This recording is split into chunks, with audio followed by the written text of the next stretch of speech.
Good morning, everyone. Good morning. Let's see what I got over here. Oh, let's start the day off with tzedakah, with charity. Let me just close the light over here a little bit. Pleasant ambience. And let's get this money out of my pocket. There we go. Okay, here we have our money. And here we have, this is like about $3. And here we have our charity box. And here we have our charity. Let's give charity. Charity saves from all bad things. Charity brings all good things. Let's pray to Hashem that Hashem should protect our soldiers, should end this fighting, that the enemy should transform to be our friends. Let's go. Do it. There we go. Okay. Now, here we have a very interesting thing. We talked about this before. That's how we began the week. This week's Torah portion has some very interesting things over there. And one of them is the menorah. We just talked about the menorah, how the Jewish people are the menorah of God, and they're all gold. Jewish people are all gold. And we said that's what's called the upper fear of God. They have an awareness that God is creating them, and they act accordingly. They love God. So that's what we finished learning on the Likuti Torah. But then there's another interesting thing, and we talked about this before, and that is complaining. Jewish people love to complain. That is one reaction that Jewish people have to almost everything in the world, is they complain. Jewish people are really good at complaining. The reason why Jewish people complain, because one reason is because Jews care about the situation in the world, and they want to improve it, and they know it has to be improved. And sometimes that morphs out. It's half of the picture of wanting to improve the world, is seeing that there's things that have to be improved. So it's possible just to see and feel and notice and, they say, react to the negative things. And sometimes you can even react to negative things if they're even not there. Right? Just sort of treading water. And that's what the Jewish people did. The Jewish people were in the desert, and it was a pretty touchy situation. I mean, you have to admit it. You have to admit, I mean, there was no the basic security in the desert. They didn't know what was going to be tomorrow, right? In the Egypt, they had been slaves or captured, whatever, in Egypt for 210 years. So they pretty much knew that tomorrow was going to be like yesterday, and that every day was basically the same. So on one hand, that's being in prison, but on the other hand, there's a certain sense of security that you've got, huh? And certainty, and comfort, that you're not worried about you just have to do your job and you get fed and you. So now the Jewish people are in the desert, and they're supposed to be going to the Holy Land, and they're getting the Torah. They got the Torah and this.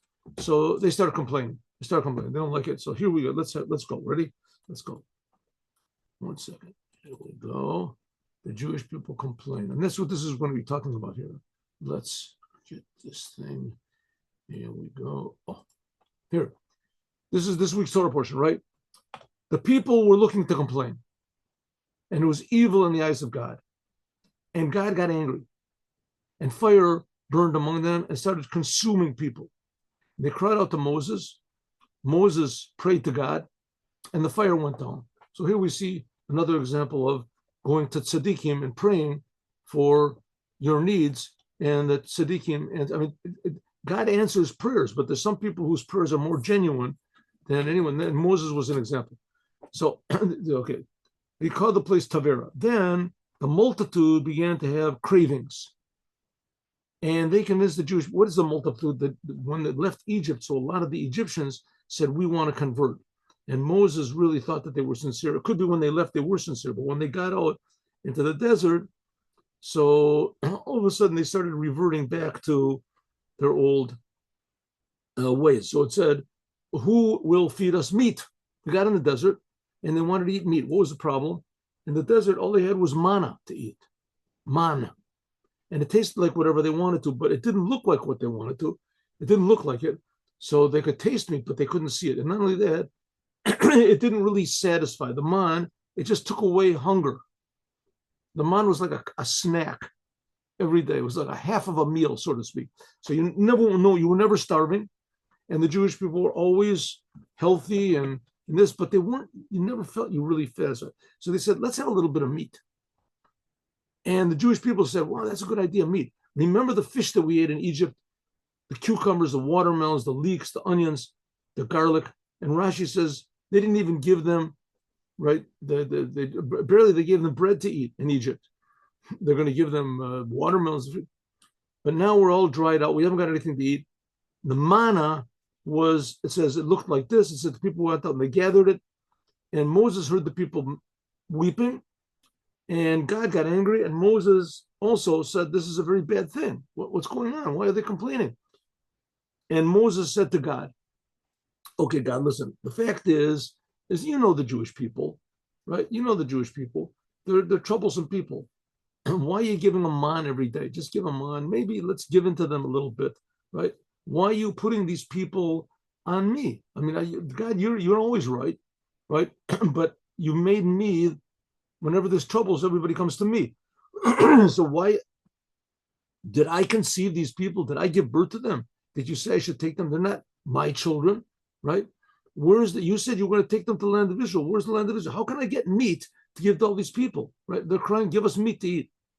I can't take them. Okay, later on, it says like this. Moses says like this. So God says, gather together 70 people, and those people, they'll be your high court, and they'll help you. Okay, so, and God said, don't worry about it. I'm going to give you the Jewish people meat. They want meat, they're going to get meat. What are they going to get? Not just today, not just 2 days, but they're going to get not 20, they're going to have 1 full month until it comes out of their nose and it nauseates everybody. Because you didn't like me, what I gave you the man. Okay, you're going to get meat. So Moses said like this. Moses said, 600,000 people, the people in Israel, and you say I should give them meat. Sheep and cattle, if I slaughtered all the sheep and cattle for them, would it be enough? If I gave them all the fish in the sea, would it suffice for them? Oh, okay, so this is what we're going to talk about today. The Jewish people are asking for meat, right? Moses says, God, you can provide meat for all these people. You're going to provide meat for all these people. God said, I'm not going to give them meat. I'm going to give them birds. I'm going to give them fish. Right? You can give them meat. If all the sheep and the cattle were slaughtered for them, would that be enough for them? If I gave them all the fish in the sea, would that be enough? Okay, what did he talk about fish? The people wanted meat, right? The people wanted meat. And Moses said, if I slaughtered all the cattle, would that be enough for them? What does that mean? I mean, God provides for the whole world. God provides for billions of people. He couldn't provide for certainly can provide for that many Jews. But God, you can't. If I gave them, Moses said, if I gave them all the fish, they didn't ask for fish. They asked for meat. What's going on? God said, you think my power is limited? You think I can't give them meat? Right? And then what happened is said, what happened? And then he gave them slav. There it says, a wind came from it and swelled quails. He called it quails from the sea, and it spread the camp. And the people went out in the camp and they ate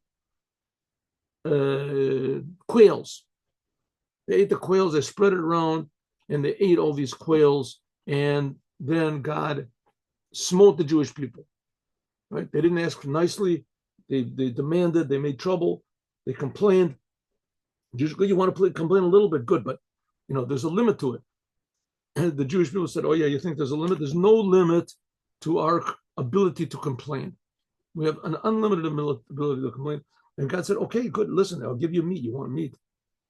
But he didn't give them meat. He gave them birds. And Moses said even something stranger. Where am I going to get all the fish to feed them? They didn't ask for fish. What's going on? So what is this whole weird story? What's really going on over here? And why does the Torah even tell us the story? Huh?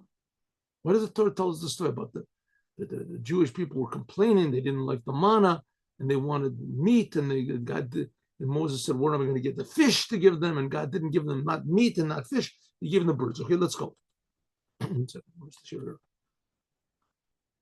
Okay, so Moses says to the Jewish "Im kol dagei ayam." If I gathered all the fish in the sea and gave it to them, you think they would be satisfied?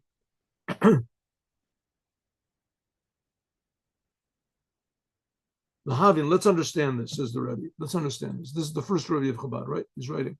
Let's understand this. Behold, lo shalu dagim. The Jewish people didn't ask for fish at all. They wanted meat. That's what they said. They wanted meat. But it is like Moses said, "Ma'ain li basar." Where am I going to get meat from? Moses said, "Where am I going to get meat to feed all these Jewish people?" Okay. Now, there's another mimer earlier where the Rebbe asked the question, what do you mean he couldn't get meat? I mean, God provides meat for everybody in the world. Why do you think that God wouldn't be able to provide meat for the Jewish people? Right? Moses prayed for meat. Right? They just said, give us, cattle. Okay, so why is it that Moses said, I can't bring meat? I can't even if I gathered fish together, they wouldn't satisfy them. So it says, Perush, Shahu, Moses, Shahu Madriga, Ma'od Naila. Moshe was at such a tremendously high spiritual level that it was impossible Leired to come down below the Kabel Chayot to get life from meat. Because what is meat? How does it work in Judaism? Right? In Judaism, how does it work? It's permissible to eat meat in Judaism. Permissible. You can't eat all types of meat, but you can eat meat. There's certain animals which are kosher, certain animals which are not kosher. In the Torah, it tells what's kosher and what's not kosher. Okay, so basically there's sheep and goats and oxes, cows. Those are the three general, domesticated animals. Then there's also deer and antelope and other things like that, which are generally not domesticated. Those are called chayot, and they're also kosher. They're also kosher. But things like camels and horses and things like that, and rabbits, you can't eat. Forbidden to eat. Good. Okay, so the law is that if you want to eat meat, you want to eat a cow, you want to eat a sheep, so you have to slaughter it. And there's very, very exact laws of how to slaughter animals in order to eat them. There's a laws about the knife, where exactly to slaughter it, how to move your hand to slaughter it. You can't push, you can't stop. Right? There's many, many laws about slaughtering animals, which is not the case. The same, it's the same with birds. Birds are a little more lenient in some ways. Birds are a little more lenient than others. You don't have to cut both the food pipe and the windpipe. One pipe is enough, right? So birds are a little more lenient. Fish, you don't have to slaughter at all. Technically, you can take fish live and eat the fish live. The reason you're not supposed to do it is because it's disgusting. You're not supposed to do things that are just a little baltashachzu. Okay, but so it ends up that meat, in order to make it edible for a Jew, is a big process you have to go through. Meat. Birds, you also have to go through a process, but not as severe. It's not as much. And fish, you don't have to go through that process at all. Okay, so Moses was on a tremendously high spiritual level. He was on a tremendously high spiritual level. Now, according to Judaism, the spiritual is higher than the physical. Why? Because in the spiritual, there's more awareness of the creator. You're more aware that there is a creator. Spiritual worlds, like the angels are all blazing, flaming up. They're all praising God all the time. Why are they all praising God? because God is real to them, right? The angels, they don't care about money, they don't care about the bank account, they don't care about what Trump does or what they do in China. They don't care. Angel, whatever, the only thing that angels are interested in, they feel, is life. And what's life? God is life. So the angels of the spiritual levels, you feel that life and reality and existence all comes from the Creator. That's the spiritual world, right? So Moshe, he was really, really spiritual. Moshe, he was super spiritual. So he appreciated God more than anyone else. That made him more humble than anyone else also, because God is creating everybody. So the more you appreciate God, the more you realize that you're totally dependent on him for your existence and for your life and for your whole being. And also you feel tremendous responsibility. Right? Jews have a tremendous responsibility to God. So, but Moses is tremendously high. So that's what it means. That Moshe was too high. Moshe was too high of a spiritual level that he could come down into this low, crass, confusing, deceiving world where to the level of meat. Because meat of a cow, of a sheep, is very, very physical, very mundane. Okay, and therefore, it says in the Talmud, technically it says that a person who's not a Talmudic scholar should not eat meat. Rak Talmudi Chachamim, only people who learn from Talmud. Okay, that's a misnomer, Talmudic scholar.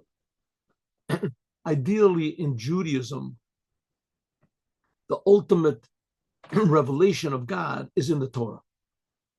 God revealed himself on Mount Sinai. It was a much greater revelation than, for instance, when he split the sea, when he created the world, right? He was revealed to Adam in Gan Eden, it says, and God split the sea. It says everybody saw God. God was more revealed on Mount Sinai in the Torah than any other place. That's ideal. A Talmudic scholar is not just somebody who knows the Talmud. A Talmudic scholar is someone who knows God through the Talmud. So only Jews who are totally devoted to God and therefore totally devoted to the Torah, because it's God's wisdom and God's will, only those people really should eat meat. What's one thing got to do with the other? What's eating meat got to do with God? So the answer is that meat is very mundane. It's very not spiritual. And not spiritual means you don't appreciate God. Angels are spiritual. They appreciate God. We're in this physical world. We don't appreciate God. It's a big doubt if he even exists, God. Right? In this world, people are sure that all that exists is me. And meat fortifies that feeling. That's why meat has to have all these fixings, and that's why it says a Talmud Chacham. Now, the Jews are here in the world to make God revealed in the world. So a person who is really devoted to God, he can eat meat, and it doesn't make him, the crass or low or egotistical. Exactly the opposite. He has the power to elevate the world. That's the job of the Jews, right? To make a holy temple, to take bricks and make it a holy place. The more, in other words, to make God appreciated and felt even here in this world. So a person who really learns Talmud is he can really do it. He can be in the world. But in regard to Moses, the Moshe is very, very, very high. Afilu aliyah zu yorida tachshov. Even coming down to elevate, meet in this world was it was a low job for him, a low job. That's what it means. That's what it means. 600,000 are the people that I am inside of them. 600,000 males are the people that I am Bekirbo. Marta, and you said I should give them meat, right? God, the Jewish people want meat. Perish since Anochi, since that I, Moses says, since that I, namely this level of Moshe, this tremendously high level of Moshe, Bekir of Am is among the people. As Tomar Basaratin, how can I possibly come down so low to give them meat? Huh? Zeo Watson Bakar. That's what he said. Can I sacrifice? Can I bring? Can I slaughter sheep and meat for them? Umatzalahem. I could produce that for him. What does it mean? Matzalahem shatzon, that sheep and cows. Yimsa'u v'yasigim. Can I bring myself down to this level? Lahamshicham lamata, to draw this level of meat and sheep and bring it down from the level of Moses. Huh? It's like, let me give an example. I'm just my example. I'm giving. Let's say you have the dean of the students in in physics, Albert Einstein. Albert Einstein. I'm just giving this name just for right, and he's like a super genius. And all the other professors, they come to him, and they ask him and they say to him, "Listen, could you do us a favor, Albert Einstein, and can you teach a class in high school physics?" And he'll say, "Listen, come on, guys. I'm these big people are asking me these huge, massive questions, and I'm solving these, the stratospheric problems that they have, and you want me to come and teach, let's say, the elementary school physics. I can't do it." Okay, but the kids in elementary school, they look at their teacher. Ooh, this is like God. He knows. How does he know the physics? But for Moses, it's a tremendously low level to come down. It's a necessary thing. If you don't learn elementary school physics, you're not going to be able to come up to the higher levels. But you don't ask a person like, the dean of this. I'm just saying the name Albert Einstein. Albert Einstein to come down to such a low level. You don't ask him to do that. He's occupied in things which are, what is figuring out how to shoot rockets to the moon or something, who knows what. And you're telling him that you have to come down and to explain to them algebra or something. The same thing with Moshe. Moshe was so tremendously connected to even above the angels, Moshe. And you're telling him to come down and make meat, physical meat. Then Moses can't come. Therefore, he said, in called Dagei Ayam, you want me to gather all the fish of the sea? It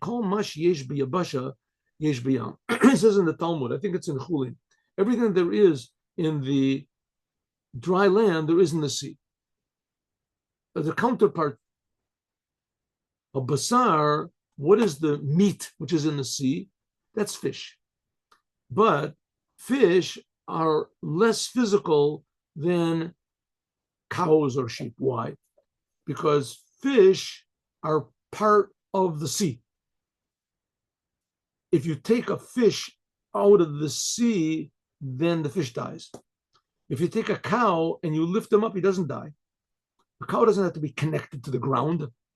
Doesn't have to be connected to the ground, right? A cow doesn't have to. A cow is separate from his life source, so to speak. Right? Cows eat from the ground. They live from the ground.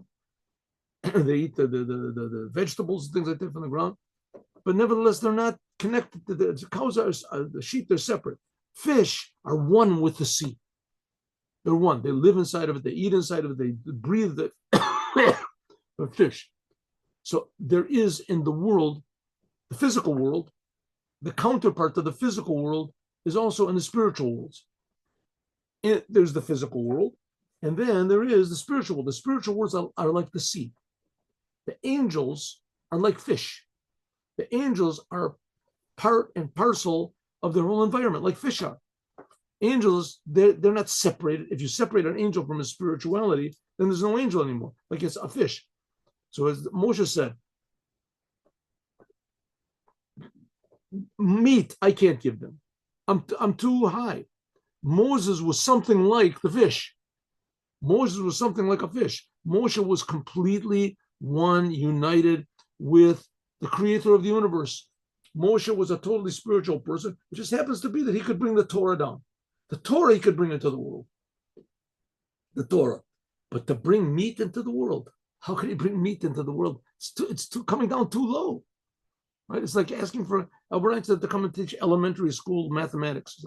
It's just too low. He can't do it. So it says I mean, the fact is, I mean, I brought a bad example because I once read a book that Albert Einstein wrote, a little pamphlet where he explains the theory of relativity in simple language. Even Walt Disney made a movie of it. So he was a pretty unique person, I guess, Einstein. But maybe there's other people, and Niels Bohr or something. I don't. I'm just giving for an example. This huge, genius, the guy can't come down. So Moshe is the same thing. Moshe said, "Listen, my whole thing is to be attached to God." And bring godliness to the people, not to bring meat to the people. I can bring godliness, I can bring inspiration, I can bring the Torah, I can bring even the commandments, but I can't bring meat. That's not my job. Go to the butcher. That's what he said. You know what? He said, you know what, God, listen, maybe I can bring fish. Maybe fish. The meat, they want meat. Well, there is meat, but it's in the sea. The meat in the sea, that's fish. Fish are something like angels. Fish represent the spiritual level, which is not really so physical. That's from what's called the Almo Diascasia, the hidden worlds. The Yabasha and the dry land, that's what's called the revealed world. So it's a tremendous descent to come from what's called the hidden world to the revealed world. To come down to the revealed world, to this physical world, namely to eat physical meat, Yabasha on the dry land, and to elevate it is very difficult. Moses said, come on, I can't do it, God. If I come down so low, I'm in danger. Lo yipol lamata b'gashmis. Maybe I'll fall down into the world. I'll forget about the physical world. I'll forget about the spiritual world, said Moshe. So Moshe, his whole thing was to always be connected to God, always to look at the world from God's point of view. The Jewish people want meat. Why? Because they don't want to look at the world from God's point of view. They want meat. And Moshe said, listen, I can't get into this. I can't just fill every whim, especially if it's, you know what, maybe I can do, I can bring fish. Yesh Eitzah. I got a solution. You read it Tehillah, La'alma Diskasia. I will come down from where my tremendously high level is pure godliness, and I can come into the spiritual worlds. And the spiritual worlds, I can come and I can give them fish. Fish in the sea. The fish, by means of the fish, then afterwards, maybe I can come down lower. Therefore, Minhag Yisrael, therefore the custom of the Jewish people is on Shabbat, or in general, to eat fish before you eat meat. Maimonides says that when you eat a meal, you should eat the light things first and then build up until you eat heavy things. Don't start off with the heavy things first. Then after the meal, if you want to eat something light or something to make it a little easier, but generally it should build up. So it says the custom in Jewish people, for instance, on Shabbat. On Shabbat, first of all, they bring fish, and then after that, you eat meat. Why? Because fish are of a higher spiritual level, and it's not as difficult to bring. They're at a higher spiritual level, even when they're in the world, even when they're in the physical world. So it's not as difficult to deal with fish. It's not as difficult to what you call elevate the fish, because fish are already very spiritual. They don't require slaughtering. They're very. Then after that, you get used to. Then you can eat meat. All of this is regarding us, but regarding Moses, afilu imot kol yam, even to bring fish, even to gather fish, umotzolahem. This is also b'chinazu. This is also the dagim of fish is a descent from Moshe. Even to bring fish, Moshe said, I can't even bring them fish. What do you want me to bring meat? Okay, here's a little bit of a Kabbalistic explanation of this. Okay. So I'll go back to the explanation. Let's just go skip it 1 second. So what does God do? So God says, okay, what are you trying to say, Moshe? Meat is too much. You can't bring it to them. Even fish is too much. You can't even bring them fish. Right? But the Jewish people, they want real meat. What am I going to do? Says God. So what am I going to do? I'll give them birds. She'ofot. Birds, they are a little more spiritual than meat. Birds fly. They go up. all these animals, they come from what's called the supernal chariot. Isaiah saw it, and also Ezekiel saw it. And on the chariot, there's the face of the ox, the face of the eagle, the face of the man, and the face of the lion. So it says all not kosher animals come from the lion. All kosher animals come from the ox. All birds come from the face of the eagle. So it says the face of the eagle on the chariot is, it says meat, the physical meat, that comes from the face of the ox. On the life of the on the animals which are around God's throne. And birds, kosher birds, they come from the face of the eagle, or more exactly, they come from the keruvim, from the two faces of the angels which were on the ark. But also there's angels which are called keruvim. There's angels which are called keruvim. And those are birds that fly. It says, Of your faith. Agreed. But Gamoyu Shmenim, they were very, very fat. Like it says in the Talmud. Talisar Rifta. It's a Talmud in, where is this? In Chulin, I think. Just one second. Talisar Rifta. It's one of the stories of Rabbi Bar Chana. Let me just have one look. One second. Look, I should have looked this up before, but I didn't. So what do we say? It's Lamed Gimel, right? Lamed Gimel. Here we go. Rabbi Bar Chana. Give me a second. Give me 1 second. So it says that there's the story. Gimel on the bait.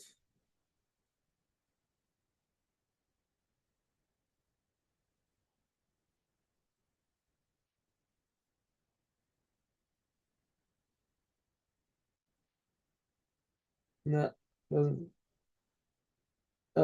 Yoma. I'm sorry. Yoma 75 B's. Okay.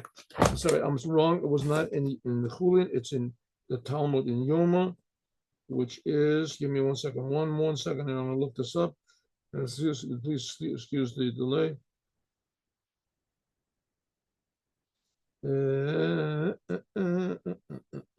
Okay, you know what? I'll do this later. Here it is.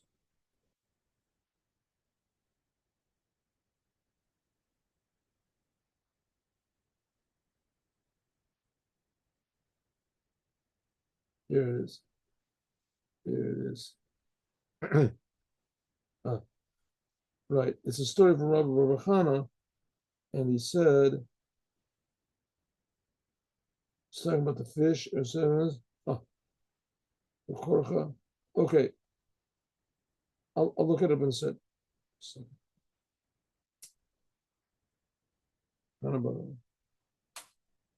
Oh, it says that this that Slav, one of them filled up. Okay. All right, I'll have to do this. All right, good. Okay. Anyway, it says that it was very fat, like it says in the Talmud, Talisar Rifta. That in order to eat one of these birds, you have to with 13 pieces of bread. It had to be soaking up the fat. Kibasra sumka bechinet gavura b'shamnunis bechinet chesed, because the meat is red, and the fat on the meat is the kindness. So the spirituality, it balances one the other out. So God said, okay, meat I'm not going to give them. Moshe, you want to give them. You say that even fish is too hard to give them. So I'm going to give them something in the middle. I'll give them birds. And birds are going to be a little bit more spiritual than meat, a little bit less spiritual than fish. Maybe this will satisfy them. Okay, so what are we learning over here? We're learning that everything in the world has its counterpart in the spiritual. But to bring this manifested in the world is not so easy, and to elevate it is even more difficult. It's our job that we have to elevate the world. So Moshe said, I haven't got the power to bring them meat. I can't even bring them fish, right? I can't even bring the fish. And if I do, for sure the Jewish people aren't going to be able to elevate it. They're not going to elevate it. It's going to be too low. So God said, you got a good point about the elevating it. So I'm not going to bring them meat. That's really going to bring them down. But on the other hand, fish, I'm also not going to give them because that won't satisfy them. I'll give them birds. Birds. What does it learn from us? What can we learn from this?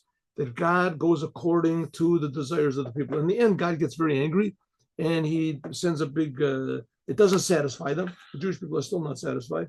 And God sends a plague on the Jewish people, which Moshe is the only one who can stop.